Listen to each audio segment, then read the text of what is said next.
Hello everyone, here's the PLT overview for the week of January 25th through the 29th of the year 2021. First up here, of course, we have the weekly overview as a document that we'll go over in a moment. Next, we have our trainings this week, which is to make sure you update your grades and sync them to Canvas and Infinite Campus. Make sure that's done weekly. Call parents and guardians if students have not yet come to class or are not turning in assignments. And begin how you will schedule student-led conferences for next week. Please make sure to share the ways that work best for you when scheduling student-led conferences last semester in the comment sections of the PLT form so we can share that with each other. Then we have our advisory section. Thus far, we have the January 25th advisory available concerning grade checks and study skills. By Tuesday, we will have plans posted for advisory concerning student-led conferences and enrollment. And as always, make sure to submit information via the PLT checklist form so we can help collaborate together on the best ways to do things and also share some positivity. As always, the Zoom tutorials are following and the important forms and links. Let's look over this week's weekly overview. Here are some announcements for this week. There was a school board meeting Wednesday, January 20th, and the notes from that meeting have been sent to you by Michelle Jones in an email. Also included in that meeting are classroom grants from the Retired Teachers Association. If you're interested in applying for any of those grants, please see that email. Mr. Jimenez sent out an email about student-led conferences. He told us that they will take place during February 1st through February 26th. They can be scheduled via Zoom or in person according to parent and teacher preference. Emily Cherms will have information about interpreters that Mr. Jimenez will send out, just like he did in the fall. She had many compliments about the use of interpreters.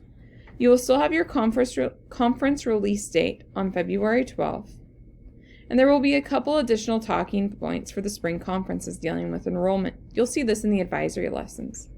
Also, Mr. Jimenez will be sending out a Microsoft form that you can enter conference data into so that it's easier to submit, tabulate, and sort. Continue to work on your learning assurance forms. They're required by the state. Please continue to get those forms from students. If a student has not turned in this form, their student-led conference may be a good time to fill it out and get it turned in.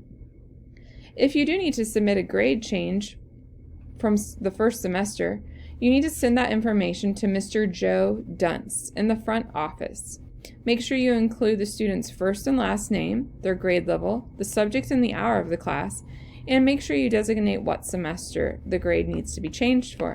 Finally, give Mr. Dunce the current grade as well as the grade it needs to be changed to.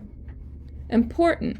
This will probably be in all of our PLT overviews from now on because it's something that we all need to do all of the time. First, make sure all assignments and resources are in Canvas for availability when students are isolating or quarantining. Any alternative plan for assigning work, providing information, and returning to work has to be clearly communicated to the student and parents or guardians. Also, make sure you're taking attendance at the beginning of the hour and fix any inaccuracies before the end of the hour. This makes it easier for our OPs to help us get our students to class. Also, if a student shows up in your class and is marked QCC or quarantined close contact in Infinite Campus, they should be immediately sent to their grade level administrator and or nurse. Finally, for the announcements this week, concerning flex time, we need to get through a little more of our third quarter and continue to track our students who are having to quarantine because of close contact in our school with COVID positive students who have had to isolate. If we can continue to prove that our students are not contracting COVID while in our second semester's tighter environment, we can start to move in a direction that allows some movement during flex time. Another overview of the trainings for this week. Make sure you update your grades and sync them to Canvas or Infinite Campus and Infinite Campus weekly. You may need to set up your Infinite Campus gradebook so that grades can sync. Make sure to see Ted Dottie's email and check Infinite Campus. If you need help, please ask for it. Many of your peers are wanting to help you. You can also email us or send a comment or question to the PLT checklist form and we'll get back with you as soon as possible too. Remember, the most accurate grade needs to be an Infinite Campus at all times so that parents, administrators, and counselors can easily see student grades. Also, make sure you are calling parents and guardians if students have not yet come to class or are not turning in assignments. Please don't forget that you have people in the building to help you. Feel free to reach out to your grade level counselors, administrators, and MTSS coordinator if you need assistance with a student. And finally, begin to plan how you will schedule your student-led conferences. Please share the ways that worked best for you scheduling student-led conferences last semester in the comments section of the PLT checklist form. Next week, we will begin to include the Microsoft form so that you may document all of the student-led conferences that you complete. We will also share the ways in which people are preparing to schedule for their conferences so that we might learn from one another. Remember, for advisory this week, on Monday,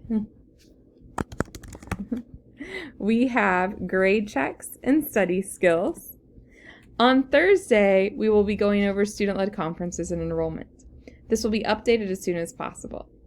Also, make sure to look for a new slide in our advisory lesson that includes explicit information about isolating and quarantine expectations for students, which really means it reminds them they need to check Canvas and communicate with their teacher. Make sure you also fill out the PLT checklist form at some point before the end of every week to collaborate school-wide and keep a record of accountability for PLT. Here are questions and answers for this week. The first question is grading an Infinite Campus. When using Canvas, make sure that the syncing settings and features are correct in Infinite Campus and Canvas. Sync grades at a minimum once a week. All official grades are in Infinite Campus. Number 2, I have a new student in my advisory.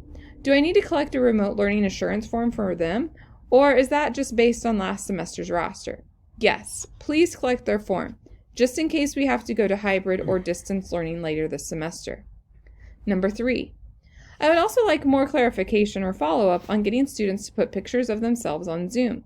Is there a video available to show students? I don't remember how I set mine up last spring. Do students need a Zoom account in order to have a picture? Can this be something students complete during advisory? We don't have the means to upload school Infinite Campus pictures and names to Zoom. If we did have that ability, we would do that for our students. But we don't, so we cannot do that. Number 4, why is the grade check being counted towards a grade in advisory? It's confusing both students and parents. For advisories using the print copies, this is an added step since we cannot use SpeedGrader for something not submitted. This has been changed. Please see Lisa Julian's email. Number 5 says, what is DLL? Well, DLL, or the Digital Learning Lab, is an at-risk program for credit recovery and remediation. And finally, what happened to the other option? Last semester, some of you wanted to share other things you're doing to grow professionally. Thanks for noticing it was missing. It's been added again. We always appreciate your feedback. For comments this week, we have a Canvas tip. If students are trying to do assignments before they have been to class, please make sure that your assignment is time-specific on the availability of the assignment to when the class starts. This may not work for an assignment that is used in more than one section of a class. Thanks, Karen Sullivan, for that note. James Callahan said, the PLT checklist form is hard to find and easy to forget. Well, just remember that the PLT course is in Canvas, and this checklist is always at the bottom of the top module. Number 3, I have a list of games that could go under community building ideas. It's geared toward online, but can be adapted for in-person advisories as well. Should I send it to someone? Thanks, Andrea Curtis. Please send it to Crystal Ann Kleiner-Neff and Deidre Braxmeyer, and it will be added to the community building options for teachers to use in advisory and their classes. And finally, I originally couldn't figure out why my classes didn't have grades on Infinite Campus. And then I figured out I had skipped a class when doing grade calculations. Now it's fixed. That's a great reminder, Tracy Riddy. Thank you so much for that comment, because we all need to double check on Infinite Campus that our grades are actually showing up. And here are some of our Tell Us Something Good comments. Kent Hildebrand said, I did a lesson over Martin Luther King Jr. with my own children yesterday. Flocabulary is a cool program they're using in elementary school. Thanks for sharing. Leslie Campbell said, I'm getting more used to this current schedule. That's great, Leslie. Mr. Worley noticed that there are so many student interns at East Campus, and their students are loving it. Miss Hibbs said, I had a student that hadn't turned anything in last Friday. I talked to him after class and told him I needed to contact his parents. He asked me to wait till the weekend. He would get his math done. He got caught up over the weekend and has stayed caught up this week. He's already doing more than he did last quarter. That's great news, Miss Hibbs. Miss Poppy noted that they had auditions for the Night of Scenes this week. Performances will be in mid-February, so remember to look for that. Miss Riddy said most of her students are starting out this semester strong. That's fantastic. Miss Copeland said, I am ever so grateful for Christy Warren Fuller, Janelle Brown, and Chris Pruser for supporting me through COVID and returning to school this week. We're so glad you're back at school. That's great. Miss Krause said, while I was hesitant for fully supporting 5-day a week, and we definitely are seeing more kids out through close contact, the impact on student learning is worth it. Students tell me it's so much easier to learn this semester. Thanks for sharing, Miss Krause. Miss Brown said, the freshman class this year is one of the best I have ever taught in years. That's awesome, Miss Brown. Thanks for sharing. And finally, Miss Howard said, my students have been so nice about helping me figure out Zoom and Canvas features. I'm super proud of them. Thank you, everyone, for the good comments, and we hope you have a great week.